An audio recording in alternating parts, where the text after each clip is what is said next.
El senador Ernesto Agassi está con nosotros. ¿Cómo le va, senador? Buenas tardes. Bien, buenas tardes. ¿Anda bien? Bien, muy bien, muy bien. ¿Quedó de coordinador de bancada? Quedé en esa. Nos tocó. Le tocó esa labor. Sí, eso es rotativo. Sí. A medida que va avanzando el periodo legislativo, pero bueno, nosotros fuimos la lista más votada dentro del lema, así que tenemos que asumir algunas responsabilidades. Claro. ¿Y cómo se imagina ese trabajo? Bien. ¿Es un trabajo simple o es un trabajo complejo habitualmente? Y según de dónde arranque. Yo, como tengo mucha experiencia en el frente, ya sé cómo juntar puntas lejanas, cómo arreglar problemas chicos, por dónde ahí dar la vuelta para problemas más grandes. Pero por ahora el Parlamento se está organizando. Tuve un trabajo grande en organizar, junto con el Partido Nacional, el Partido Colorado y el Partido Independiente, la distribución de las comisiones, que son 16 comisiones, y la integración, las presidencias, las vicepresidencias para los 5 años. Entonces, todos tenemos un software donde vamos a acomodar la cosa, pero tiene que haber una proporcionalidad ahí. Sí. Entre los partidos y a la interna de los partidos también, ¿no? Hay un acuerdo que lo que rige todo es el coeficiente de Hare, que es lo que usa la Corte Electoral para asignar las bancas. Pero siempre damos todos prioridad a los aspectos políticos, a las preferencias de cada legislador. Bueno, finalmente, si no se llega a un acuerdo, se arregla por la aritmética, pero en un organismo político como el Palacio Legislativo parecería que hay que darle prioridad a los acuerdos. Y eso implica que tenemos que dividir entre los distintos partidos las distintas comisiones y después adentro de cada partido y después resolver las presidencias. En fin, es montar la arquitectura de funcionamiento al tiempo que ya nos están llegando las primeras leyes, pero esas primeras leyes se pueden considerar en la medida que las comisiones asesoras del plenario estén integradas. Estén funcionando. ¿Y la relación con el Ejecutivo, cómo la imagina? Ellos en sus cosas y nosotros en las nuestras, aunque somos del mismo partido político. Sí. El Ejecutivo, nosotros más o menos sabemos los proyectos de ley que van a venir. Ahora vinieron los 20 veñas de designación y van a venir siguiendo, y vinieron 9 proyectos de ley que ya sabíamos que iban a venir porque el señor presidente de la República nos convocó a una reunión donde nos dijo que iban a venir. El Ejecutivo va a ser un Ejecutivo bastante preciso y bastante quirúrgico para decidir las cosas, muy ordenadito. ¿Lo imagina así? Sí, lo imagino así. Me parece que es la metodología del dirigente máximo que tiene, que es Tabaré Vázquez. Es un hombre muy organizado, muy previsor, aunque en política un porcentaje de las cosas no son previsibles, siempre acontece. Pero bueno, los proyectos de ley van a venir. Ahora, en el Parlamento, más allá de que las leyes van a venir y uno puede tener una posición más o menos favorable a la ley, hay que dar una discusión parlamentaria porque eso es la discusión entre los partidos, pero además con la sociedad. Claro. Porque nosotros estamos comprometidos con abrir el Parlamento, porque de última, aunque la mayoría de la ciudadanía no lo siente así, el Parlamento es la casa del pueblo. Y nosotros no representamos a la sociedad, fuimos electos así. Entonces cualquier proyecto de ley tiene que tener la participación de los ciudadanos interesados en participar. Seguro, no ciudadanos de a uno, pero sí de colectivos que fijan posición, que estudian los temas. De hecho, la tarea del Parlamento es recibir a esas representaciones muchas veces. Y eso viene mejorando. El observatorio que hace sobre el funcionamiento parlamentario de la Universidad de la República acaba de publicar hace poco el volumen que tiene que ver con la 47 legislatura. ¿Cuántas leyes se aprobaron? Se aprobaron 1.300 leyes. ¿A cuántas delegaciones se recibió? Ahí en términos internacionales está definido que es una ley de alta importancia, que es una ley de mediana importancia y que es una ley de baja importancia. ¿Cuántas leyes que mandó el Ejecutivo fueron modificadas en el debate parlamentario? ¿Cuántas leyes fueron iniciativas de los parlamentarios de los distintos partidos? ¿Cómo esas leyes se modifican? ¿Cuánto demora una ley en el Parlamento? Desde el día que entra, esto no se conoce mucho, desde el día que entra hasta que se aprueba por las dos cámaras, en promedio de las leyes que se trataron en el periodo pasado, demoró 240 días. Es mucho tiempo, ¿no? Y porque una ley hay que discutirla con mucha gente. Primero recibir al autor de la ley, si es del Poder Ejecutivo, y trae documentos y fundamentos. Y después de recibir a los que estén interesados, y posteriormente hay una discusión. Es un asunto interesante, importante para el país, creo. Ese estilo del presidente que usted describía como quirúrgico es muy distinto al estilo de Mujica. No, pero nada que ver. El estilo es muy distinto. Mujica, muchas leyes importantes, dijo, yo se la mando al Parlamento y ahí discute. No venía con una precisión, venía con las ideas centrales marcadas la ley. Pero él, además, a Mujica le gusta la discusión sin predeterminar los detalles de las cosas. Al punto que a mucha gente no le gusta.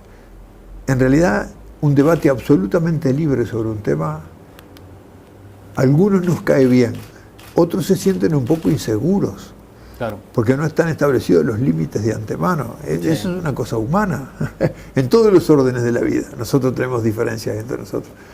Quizá Mujica tiene una mentalidad muy, muy abierta. No es nada raro que él haya tenido una actitud tan de darle lugares a la oposición, de hablar con los dirigentes de la oposición, en los lugares que le corresponde y en el boliche, sin ninguna restricción. Él es una persona muy libre, claro, y eso lo hizo sentir en todas las cosas de gobierno, creo. ¿Y cómo evalúa usted esa experiencia de gobierno de Mujica, con ese estilo? ¿Hubiese sido mejor un estilo más ordenado, más quirúrgico en algunos momentos? ¿O esa naturaleza era lo que ustedes querían? ¿Cómo se compara eso? Es complicado. No, pero puede haber, por ejemplo, iniciativas que para ustedes eran importantes y que finalmente no salieron por ese estilo, o por el contrario, discusiones que se fueron demasiado largas. Ese estilo tiene el inconveniente, el estilo abierto, de que muchas veces la discusión es más larga de la que desearía el que está apurado para que se apruebe una ley. Tiene la ventaja que recoge muchas opiniones. Y yo no tengo claro si conviene apurar y ver los problemas después, o conviene recibir opiniones e irlos incorporando. En realidad ese estilo abierto, dialoguista, que da participación a mucha gente, algunos sostienen que a la larga es más economía de tiempo, porque ya va incorporando las cosas, y el que se apura, el ejecutivismo, que se apura en tomar la decisión, después que lo resolvió y tiene la norma, van a empezar los problemas que lo va a obligar a modificarla. Yo creo que estas cosas no son un problema de la política, son un problema de la sociedad. Sucede con frecuencia en todos los órganos de la sociedad. Estoy seguro que en el funcionamiento del canal ustedes muchas veces tienen discusiones, claro, en los clubes de fútbol. Yo no sé, quizá la eficiencia de cada una de estas cosas hay que medirla por los resultados. Claro. ¿No? Ahora, por ejemplo, al gobierno pasado se declararon algunas leyes inconstitucionales, y los que tienen una visión crítica sobre eso dicen, bueno, se les advirtió al gobierno de eso, se le advirtió en el Parlamento, fueron los expertos, fueron algunos abogados, fueron las cámaras empresariales en algún caso, y el gobierno igual siguió adelante. Bueno, entonces, ¿cuál es el pago de ese estilo? Le puedo hablar con propiedad de eso. Eso es pura política, no es así. ¿Qué cosa no es así? Desde 1985 hasta fin del año pasado se aprobaron, ahora no me acuerdo qué cantidad, yo hice un pedido de informe formal a la División Jurídica del Parlamento. De todas las leyes que se aprobaron entre el 85 y el 2014, fueron declaradas inconstitucionales el 1% de las leyes en ese periodo. Si yo divido las leyes que se aprobaron en los periodos del Partido Colorado, del Partido Nacional y del Frente Amplio, y veo cuántas fueron declaradas inconstitucionales, me parece que usted se va a llevar una sorpresa. En los gobiernos del Partido Colorado se declararon inconstitucionales, no me acuerdo si era 1,2 o 1,3%, siendo distinto en el primer periodo de Sanguinetti, porque fue enseguida de la dictadura, que en el segundo periodo, y en el de Jorge Valle aumentó otra vez. En el periodo del doctor Lacalle, las leyes que se aprobaron fueron sentenciadas como inconstitucionales el 2%, el doble que en el promedio de todo el periodo. En el periodo de Tabaré Vázquez, el primer periodo de gobierno del Frente, fue el 0,7% y en el gobierno de Mujica el 0,8%. Las leyes de inconstitucionalidad durante los dos periodos de gobierno del Frente fueron en promedio menos que las de los gobiernos del Partido Colorado y mucho menos que las del gobierno del Partido Nacional. Esto que yo le estoy diciendo son los datos de un pedido de informe formal con la información de la Corte Electoral. Ahora, en el último caso, algunos de ellos eran proyectos importantes para el gobierno y el gobierno se enojó con la Corte Electoral. Dijo que había que cambiar la Corte Electoral. O sea, primero, estos son los números. Sí. O sea, no es cierto que los gobiernos del Frente hayan habido más leyes en contra. Después uno tiene que abrir esto y ver la importancia de las leyes que fue. Claro. Seguro, la ley de Pluna, por ejemplo, fue una ley que tuvo una gran discusión en la sociedad, lo cual es lógico, porque estábamos eliminando un ente autónomo. Ni más ni menos. Sí. Hacía muchísimos años que esas cosas no se discutían y que la gente de Pluna cobraba los sueldos y se quedaba en Madrid en un hotel y todo eso, sin que Pluna tuviera un funcionamiento, sin que el país encontrara la manera de hacer andar Pluna. El gobierno tuvo el valor discutible, y se discutirá por mucho tiempo, de terminar con Pluna. Sí, los sueldos igual se siguen cobrando, ¿no? Pero... No, se cobraron los seguros de paro después se terminó la empresa. Y ahora se lo van a empezar a ganar ellos. Se renovó el seguro de paro durante mucho tiempo. Seguro, porque había un proyecto en marcha y cuando esto empiece a comenzar a la sub, espero que ande bien, creo que todos vamos a esperar que ande bien, se ganarán su sueldo y harán sus aportes y el gobierno está empezando a evaluar si cierra el ente autónomo. Si es así, se le va a poner un parate a una cosa que no se había visto la necesidad de hacerlo por gobiernos anteriores. Entonces, este es un tema importante para el país, que tuvo muchísima discusión, tuvo mucha discusión política, mucha discusión. Y la ley de liquidación. La ley se declaró inconstitucional. Seguro, yo estoy de acuerdo, no es lo mismo que esa ley sea inconstitucional que una ley intrascendente en el primer gobierno de Sanguinetti. Sí. Podemos entrar a mirar la importancia de las leyes de uno y otro, pero el número de leyes sentenciadas como inconstitucionales en los gobiernos del Frente fue menor que los del gobierno del Partido Colorado y el Partido Nacional. Y esto no se ha divulgado mucho. No. Capaz que fue una novedad esto que estamos para usted ahora que estamos hablando. Claro, pero también es cierto que estas eran leyes importantes para el gobierno, donde se hicieron muchas consultas y donde hubo muchas voces que señalaban que podían ser inconstitucionales, como finalmente fueron algunas de ellas. Yo no sé si en los otros casos siempre fue así, la verdad que no lo recuerdo. Pero es cierto que en este gobierno hubo mucha discusión. De hecho, no lo hubo en el gobierno de Vázquez con tanta, por lo menos con tanto énfasis. Y también, porque si se aprueba una ley que a mí no me gusta, yo voy a argumentar en contra. Y normalmente le busco todos los pelos al huevo.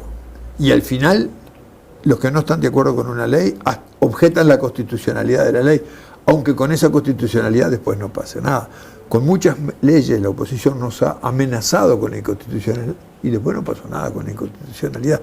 Quiero decir, el argumento de la posible inconstitucionalidad de una ley también es una amenaza para operar. Sí, políticamente. Políticamente, ¿no? Pero es un aspecto que hay que considerarlo, que hay que ser cuidadoso. Por ejemplo, lo que está haciendo ahora el gobierno con la ley de regulación de medios de comunicación, me parece que está bien. Hay 11 recursos de inconstitucionalidad presentados. El gobierno va a ser cauteloso si el tratamiento de inconstitucionalidad planteado por quienes se sienten afectados por esa ley, porque yo recuerdo que para presentar un recurso de inconstitucionalidad hay que ser directamente, personalmente afectado por la ley. Sí. Cualquiera no puede presentar un recurso de inconstitucionalidad. No.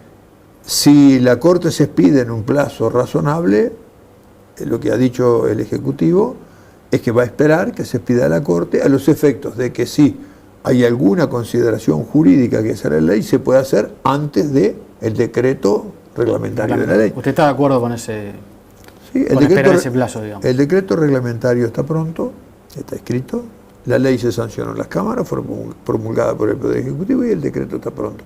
Pero me parece que es una medida de prudencia esperar, si es que la Suprema Corte de Justicia va a expedirse en un tiempo razonable. Si hay que esperar un año para eso, entonces me parece que no hay que esperar, ¿no? Pero creo que en la medida de lo posible hay que respetar, lo cual no quiere decir, porque la Suprema Corte de Justicia sobre una ley puede opinar lo que ella considere idóneo. Eso no quiere decir que usted tenga que estar de acuerdo con la Suprema Corte de Justicia, ni yo. Yo he discrepado con decisiones de la Suprema Corte de Justicia y tengo todo el derecho ciudadano a hacerlo. Ahora, yo tengo que respetarlo, porque es el órgano que está ahí para llevar adelante esa responsabilidad. ¿Cree que hay un revisionismo de Vázquez sobre el gobierno pasado? ¿O sobre algunas políticas del gobierno pasado? No, no hay. Francamente creo que no. Ha habido una transición ordenada. Vázquez y Mujica de hace mucho tiempo que venían conversando en la conducción del gobierno. Muchas veces Mujica tuvo en cuenta las opiniones de Vázquez. Vázquez con frecuencia dice que esto ya lo había conversado con Mujica. Yo creo que no. Ahora, hay un fenómeno político muy particular. Cuando ganó las elecciones el expresidente Mujica y sustituyó a Vázquez, había mucha opinión en la sociedad. Decía, qué suerte, decía, que se va Vázquez, que es una persona que no dialoga, que no da suficientes entrevistas a la prensa, que es muy estricto. Y ahora viene Mujica, que es una persona abierta, le va a dar oportunidad de expresarse a todo el mundo, va a dialogar más con la oposición. En aquel momento hubo como una recepción benévola con Mujica, porque iba a cambiar lo que había sucedido antes, que era el gobierno del Frente Amplio. Ahora es a la inversa. Ahora se fue Mujica, que es un desordenado, y por suerte viene Vázquez, que es un hombre preciso, que en las relaciones internacionales está más alineado con darle prioridad a lo jurídico sobre lo político. Yo creo que este factor, que es un factor de quien se opone al gobierno, de despedir al que se fue, porque ya no lo quiere más de tanto que lo criticó, y de recibir con beneplácito al que viene, yo creo que es un factor político que nos juega a todos. Quizá hasta a nosotros nos jugó. A los propios frentamplistas. Sí, eso es algo humano también, ¿no? Seguro, yo creo que hay algo de humano adentro de esto, sí, francamente. Eso es lo que quise decir. Claro, pero, a ver, Mujica trancó con algunos temas. Por ejemplo, con el Fondes, antes de irse, dijo, el Fondes tiene que seguir siendo más o menos como viene. Uno supone, haciendo una lectura política, de que estaba pasando el mensaje de que no quería que cambiaran algunas de cosas que él había impulsado. Lo que Mujica dijo, que yo estoy de acuerdo, es que el Fondes, que en el periodo de gobierno de Mujica se creó, ahora hay que institucionalizarlo. Sí. Porque no puede existir un fondo suelto. En realidad nosotros estamos muy atrasados en esas cosas, aún en América Latina. Porque el Fondes es un mecanismo bancario, sin banco. Aunque no lo vemos así, pero es disponer de un fondo para determinado tipo de proyectos que no pueden funcionar con la lógica de los bancos comerciales y que precisa organizar institucionalmente una lógica distinta. ¿Pero tendría que ser un banco de desarrollo como existe en Brasil o en Venezuela? No, porque es una cosa distinta a un banco de desarrollo. Tiene que ser un banco de promoción y fomento para emprendimientos de determinada naturaleza. Esto es muy común en el mundo de hoy. Quizá en México es donde está más desarrollado. Bancos para determinado tipo de clientes que no pueden ir a sacar un préstamo porque no tienen un patrimonio que les responda, donde la característica más importante que tienen de respaldo a su iniciativa es el conocimiento que se tiene y su propia historia. Y quizá la garantía es lo que van a producir. En general, estos bancos más sociales que económicos, son los bancos que utilizan más tecnología, porque son bancos sin edificios, no precisan mampostería. ¿Cuánto cuesta para un banco esas columnas y esos techos y eso? En realidad se hace todo con tecnología.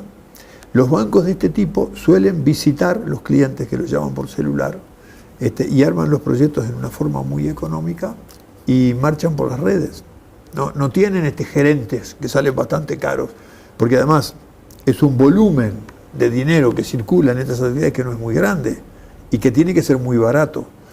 Yo he conocido bancos de este tipo en otros lugares donde hay bancos comerciales para grandes emprendimientos, bancos comerciales para empresas medianas, bancos para pymes, para pequeñas y medianas empresas, bancos para empresas sociales de este tipo. En realidad, cuando nosotros decimos banco, siempre nos imaginamos la casa central del Banco República, sí, o de algún otro banco.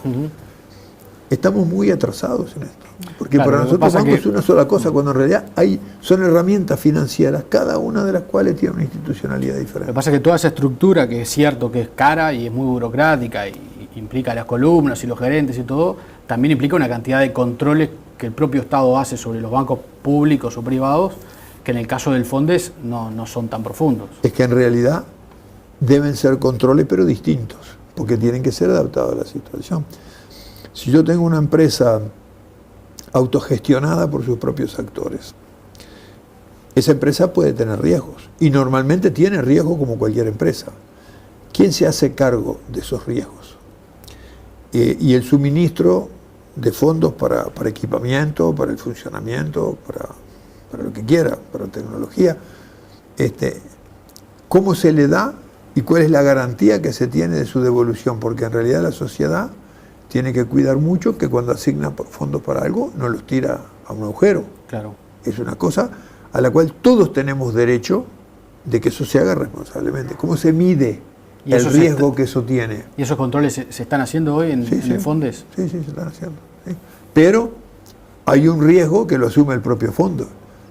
Porque si es una empresa grande que viene y le pide $1 millón y pone una garantía, bueno, si no cumple, usted tiene la garantía.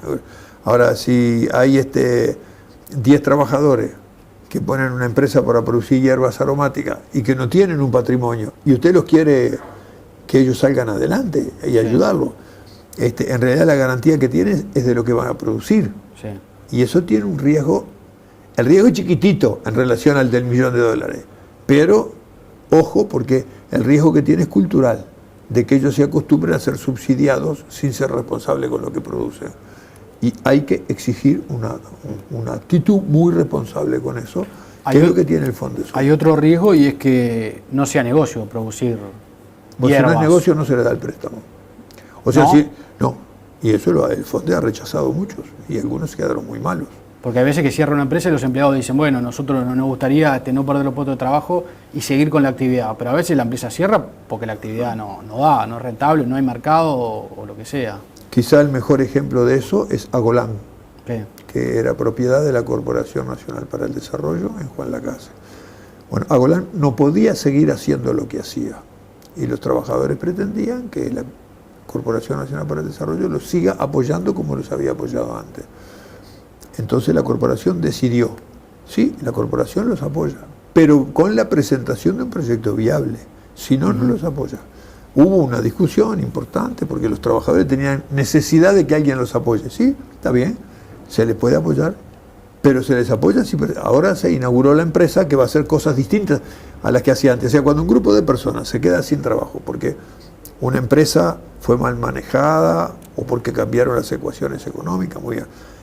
No necesariamente la vida de esa gente hay que defenderla haciendo lo que hacían antes, porque por algo se fundió la otra. Normalmente eso requiere modificaciones, que es una adaptación a la nueva situación. Hay empresas que tuvieron muy mal manejo de los, por ejemplo, Cerámicas Olmos, sí, sigue haciendo los productos que hacían, no todos, algunos no. Ellos redireccionaron lo que hacen, ¿no? Y fueron bastante duros en la interna, trabajó menos gente de los 700 que trabajaban antes. Pero sigue haciendo esas líneas porque es lo que conocen, porque tienen y porque además ellos son duchos en eso. Quizás los trabajadores de Pailana, Cotrapay, que se llama ahora, que es una cooperativa de trabajadores, ellos encontraron un nicho para producir ciertos productos. Lo que van a hacer los de Agolán en Juan Lacase ya es una cosa distinta a lo que hacían antes. Vendieron todo lo que tenían, la gente los ayudó, toda la gente compró, pero quien se queda sin trabajo, no necesariamente el camino es seguir haciendo lo que se hacía antes. Y eso tiene que ser medido con análisis técnico, con mucho cuidado de cómo se invierte, porque al fin y al cabo lo que ahí se invierte es de todos nosotros. De cambio de tema, el país publicó hoy que va a haber alguna modificación en el impuesto a primaria para los productores rurales, para no afectar a pequeños productores. Y en la nota del país lo citaban a usted. ¿Cómo va a ser esa modificación?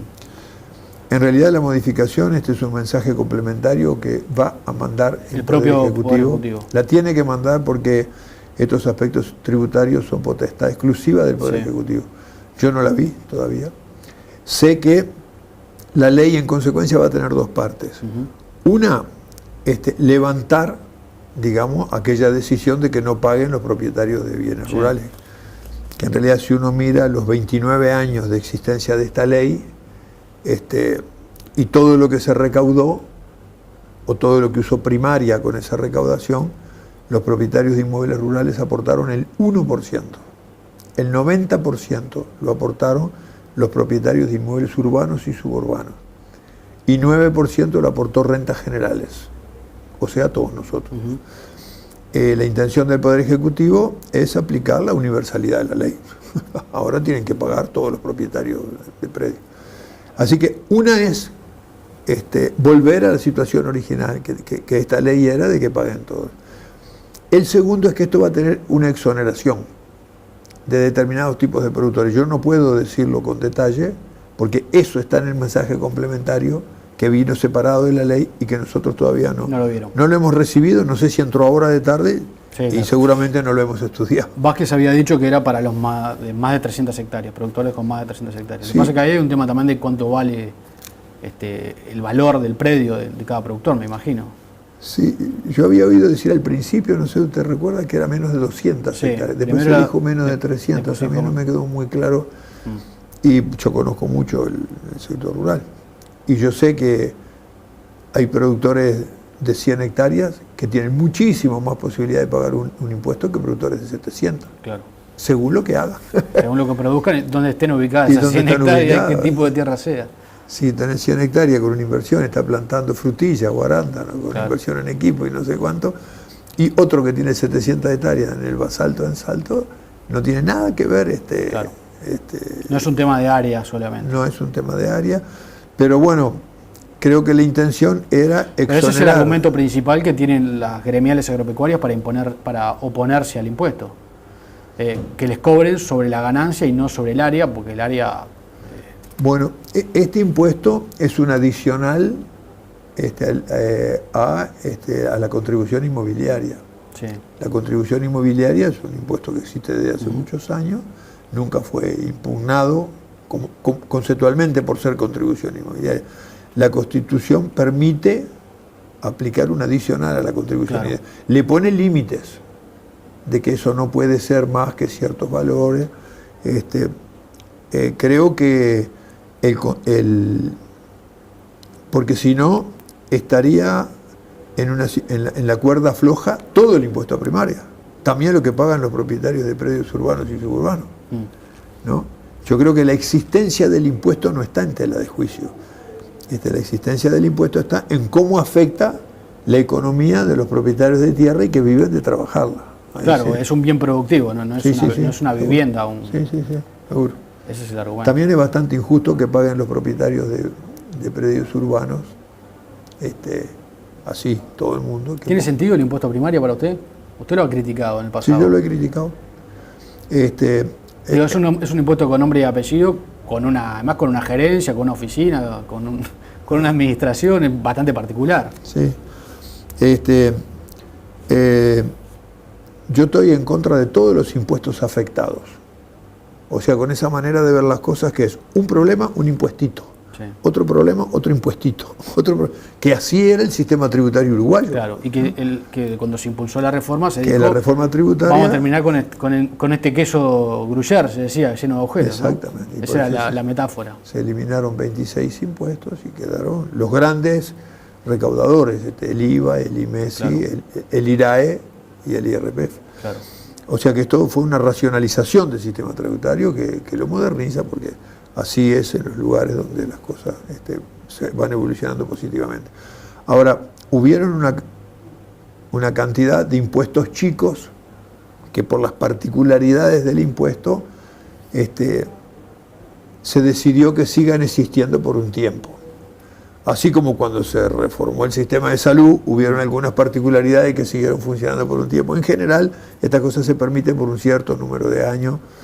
El impuesto a primaria, mal que bien, era un aporte a una causa noble, que es primaria. Sí. Y además la ley decía para qué cosas de primaria, y en realidad se ha utilizado para esas cosas.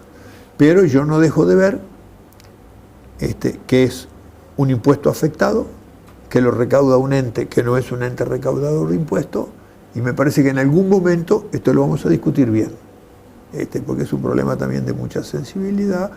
El día que el Uruguay pueda asignar al sistema educativo lo que el sistema educativo precisa, me parece que algunas cosas de estas que se originaron en otra época van a tener que desaparecer para estar dentro de la lógica general de la economía. Claro. Pero eso no es el momento. ¿Están ganadas las elecciones en Montevideo y en Canelones, como dijo Topolansky el otro día? No, las elecciones se ganan cuando se cuenta el último voto de la última urna. Perdóneme la precisión. Es una frase hecha esa, ¿o no? Hay encuestas de intención de voto de los ciudadanos que marcan una clarísima preferencia por el voto frente amplista en Montevideo, y más en Canelones todavía. Y todo parece indicar que el desempeño electoral va a ir en ese sentido, porque las diferencias son muy grandes. En octubre las encuestas se equivocaron bastante. Sí, pero esto es una diferencia como de acá a Panto. Pero bueno, no, yo no quiero afirmarlo. Esta es una campaña rara, es muy corta. Las campañas cortas tienen sus características, pueden volcarse por algún hecho que uno no prevé, ¿no? Yo creo que han sucedido hechos en los comienzos de esta campaña que no ayudaron mucho a equilibrar los votos de las distintas fuerzas políticas, como fue la lógica de construir la concertación. Claro. El expresidente Mujica, ¿está haciendo campaña por el MPP o por el Frente Amplio cuando recorre el interior? Él está haciendo campaña por el Frente Amplio en el discurso, pero además es un compañero del MPP, un compañero legislador, y no tiene más remedio que defender a los candidatos del MPP. Y si él no lo hace, nosotros se lo vamos a indicar qué es lo que debe hacer. Ahora, Mujica es medio incontenible. Eso de que le van a indicar suena complicado de que se cumpla. Sí, que lo logremos. Pero han habido algunos señalamientos de que sería bueno que Mujica hiciera campaña por todo el frente y no por el candidato del MPP en algunos departamentos. Sí. Yo soy hincha de Danubio, yo quisiera que Mujica haga propaganda por Danubio. Todo el mundo quiere que haga propaganda por la de él. Está bien. Igual él ha ido a los departamentos que ha visitado, se ha reunido con todos los candidatos y ha hecho... Está bien eso, de que una personalidad como Mujica apueste, digamos, porque uno puede decir, bueno, Mujica trasciende el sector por lo que significa, ¿no? Es así.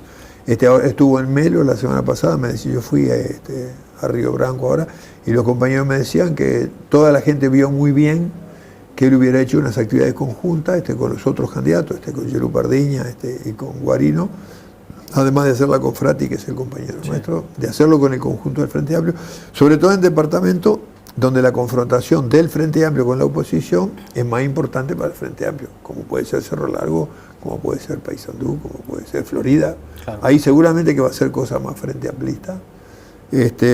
Ahora en Montevideo él fue el presentador del acto de lanzamiento de Luciano Polanski, y ahí fue más claro el alineamiento, digamos, con la presentación electoral del MPP. ¿Cree que el Frente va a ganar muchas intendencias? Yo no tengo la bola de cristal. Le contesto con la razón o con el corazón. Con la razón. No sé si la puedo despegar. Yo creo que vamos a mantener las que tenemos y alguna nueva vamos a ganar. Las perspectivas son muy buenas en Cerro Largo, las perspectivas son buenas en Salto, las perspectivas son buenas en Paysandú, está peleado en Florida, está peleado en Colonia. Yo quisiera que ganemos en todos estos lugares, manteniendo Artigas, Maldonado. ¿Pueden perder Maldonado, por ejemplo? Y hay que pelearla. Maldonado, el Frente, tuvo en los 2 periodos de gobierno problemas internos que no le dieron a la población fernandina la tranquilidad como para apostar a esto, porque hubieron disidencias internas, diferencias, yo no digo malentendidos, hubieron diferencias por distintos conceptos que además es legítimo que las haya dentro de una fuerza política, solo que cuando hay diferencias al interior de un partido político, es el partido el que las debe laudar para darle a la ciudadanía la tranquilidad de que está gobernando y de que no están gobernando los líos entre personalidades. Y eso le puede pasar factura al frente. Esos líos, eso nos puede pasar en cualquier lado. Yo creo que es lo que le está pasando al Partido Nacional en Cerro Largo. Claro. Es un partido que tiene un intendente que ahora salió senador, y el suplente de ese intendente, que es del mismo partido y además de la misma fórmula. Sí, sí. Yo no critico ni al señor intendente Saravia ni al ex intendente Botana de Cerro Largo, porque ellos son seres políticos igual que yo. Sí, sí. Yo critico el partido que no tiene la capacidad de ponerle un borde. Claro. Y canalizar eso a favor del partido. ¿Lo de Paysandú es pirotecnia o usted cree que realmente es un golpe de Estado, como se ha señalado desde el Frente Amplio en aquel departamento? No, yo conozco bien Paysandú, viví muchos años en Paysandú. Sé que la administración Frente Amplista fue muy buena en Paysandú.